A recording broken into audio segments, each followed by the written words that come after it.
Gabi na nga nang maisipan ko ngang bumili ng brown envelope. Bumili nga pala ako ng brown envelope kasi nga ilalagay ko doon yung mga papel ng asawa ko. Ano ba naman kasi lagi kong nakakalimutan bumili kaya ayun, puro gusot-gusot na. Kaya kahit anong oras nga pumunta pa akong plaza para nga makabili. Nulatan ko na nga rin pala ng pangalan ng asawa ko para mabilis malaman kung kanino nga ba to. Ilaki-lakihan ko na nga lang din pala para nga mabilis mabasa. Nang matapos nga ito nga pala yung itsura ng sinulat ko. Ewan ko na nga lang talaga kung hindi pa yan mabasa. At ito nga, inaayos-ayos ko lang muna yung papel niya bago ko nga ipasok dahil nga gusot na talaga siya. At gabi na nga rin pala kaya ayan, mag-umpisa na nga ako magbanig ng aming higaan. Siyempre, unahin ko muna asikasuhin yung higaan nga ng asawa ko. Kasi nga dito na nga siya natutulog sa may lapay. Dahil nga pag tatlo kami sa double deck hindi nga kami nakakahiga ng maayos. Dahil nga panay unat silang dalawang mag-ama. Lalo na nga yung anak ko pag umunat ayaw niya talaga may kadikit kaya minsan nagigising siya tas umiiyak na lang. Alam mo kasi kung humiga siya nga lang yung tao. Alam pa kaya yung tatay niya ayaw ko rin kadikit. Kasi nga pag umunat nga yung asawa ko magigising ka talaga dahil nga nasasapak ka na. Kaya sabi ko sa kanya dyan na nga lang siya sa baba matulog dahil nga ang sikip-sikip na dito sa may double deck. Kaya kaming dalawa ng anak ko ngayon ang natutulog dito sa may double deck, yung asawa ko sa baba. At dito nga kinuha ko nga yung aming salamin dahil nga nababalat na yung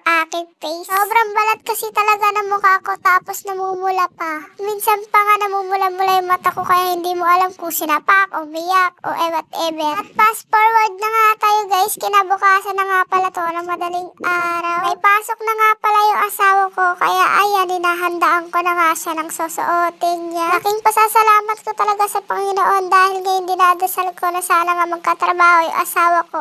Natupad na nga. Sa mga oras na nga naghahanap ako dyan 4:30 na nga pala nga. Naghahanap nga pala ako ng damit para nga maisuot ng asawa ko. Alam nyo ba na hindi pa nga ako nakakatulog yan? Wala pa nga akong tulog-tulog yan kahit yung isang pikit wala. Ewan ko ba kung bakit hindi ako makatulog. Siguro inaalala mo kung kailan ako magbabayad ng utang sa'yo. Charis! Tayo nga, papakainin ko nga pala sana yung asawa ko kaso nga ayaw niya. Baka daw kasi sumakit pa yung ipin niya. Kasi nga yung ipin niya gumagalaw na nga. Ayun, tinabi ko muna para nga kainin namin mamaya ng anakers ko. At pinaglalagay ko nga lang pala yung mga damit na babaunin niya. Hindi na nga rin pala maliligo yung asawa ko dyan dahil nga pagkagising namin napakalamig. Ano ba naman kasi sobrang lakas ng ulan kaya ayan sobrang lamig ngayon. Imbes na maliligo sana siya hindi. Ayan, binaunan ko na nga lang pala siya ng jacket para nga suotin niya. At dito nga lalabas na nga rin pala siya para nga puntahan yung tito niya. Buti nga may payong dito sa may gilid namin kaya ayun nakapagpayong pa siya. At tinudin niya lang pala yung tito niya kung nakaredy na para makaalis na sila. Mag-aalas 5 pa nga lang yan na madaling araw kaya ayan madilim-dilim pa. At dito nga umupo nga muna saglit yung asawa ko dahil nga kumakain pa nga daw. At maya-maya lang pumunta na nga yung tito niya kaya ayan aalis na nga siya. Ingat ka, Tata. Ingat ka.